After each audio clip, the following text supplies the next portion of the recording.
ఓం శతమానం భవతి శతాయుః పురుషः శతేంద్రియ ఆయుష్యేవేంద్రియే ప్రతిష్ఠతి.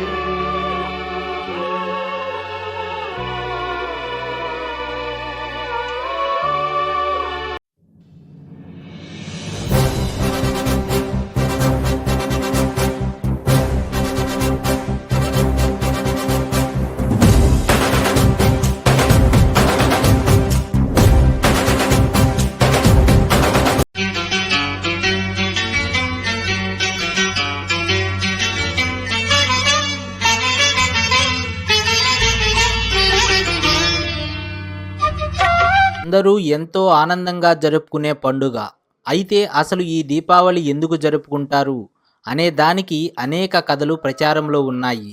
అవేంటో ఇప్పుడు చూద్దాం. చీకటిని వెలుగులు తరిమి కొట్టడాన్ని, చెడుపై మంచి సాధించిన విజయానికి సంకేతంగా చెప్పుకుంటూ ఉంటారు. ఇందుకు కారణమైన కథగా మనకి నరకాసుర సంహారం కనిపిస్తుంది.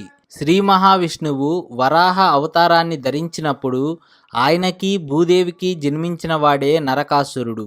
అయితే ఆ నరకాసురుడు తపస్సుకు మెచ్చిన పరమశివుడు ఒక వరాన్ని ఇస్తాడు. తల్లి చేతిలో తప్ప మరెవరి చేతిలోనూ మరణం లేని విధంగా వరాన్ని ప్రసాదిస్తాడు. వరగర్వితుడైన నరకాసురుడు అటు దేవతలను ఇటు మానవులను నానా బాధలు పెట్టసాగాడు. ఈ విషయం తెలుసుకున్న శ్రీ మహావిష్ణువు శ్రీకృష్ణుడి అవతారం ఎత్తుతాడు. అప్పుడు శ్రీకృష్ణుడు నరకాసురుడిపై యుద్ధాన్ని ప్రకటించి సత్యభామగా జన్మించిన భూదేవిని వెంట పెట్టుకుని వెళతాడు. సతీ సమేతంగా యుద్ధానికి వచ్చిన కృష్ణుణ్ణి ఎగతాళి చేసిన నరకాసురుడు సత్యభామ చేతిలో ప్రాణాలు కోల్పోతాడు. లోక కంటకుడైన నరకుడి పీడ వదిలిందనే సంతోషంతో అంతా దీపాలు వెలిగించి మతాబులు కాల్చి సంబరాలు జరుపుకుంటారు. తరతరాలుగా ఇదే విధానం దీపావళి పండుగ పేరుతో కొనసాగుతుంది. ఇది పురాణ సంబంధమైన కథ. అయితే ధర్మశాస్త్రం మాత్రం దీపావళి పండుగ ఉద్దేశం పితృదేవతలను సంతృప్తి పరచడమేనని చెబుతుంది.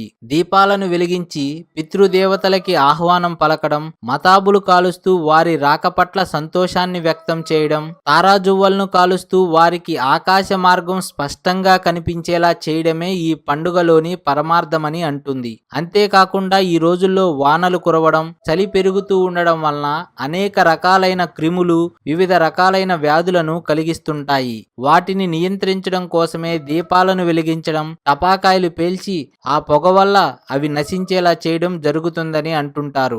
ఇక ఈ రోజున శ్రీకృష్ణుడు ద్వారకా నగరానికి చెందిన 16,000 మంది గోపికలకు నరకాసురుడి చెర నుంచి విముక్తి కలిగించాడు కనుక అందుకు సంకేతంగా కొంతమంది 16 దీపాలను వెలిగిస్తుంటారు. మరికొందరు 33 కోట్ల మంది దేవతలకు సంకేతంగా 33 దీపాలు వెలిగిస్తుంటారు.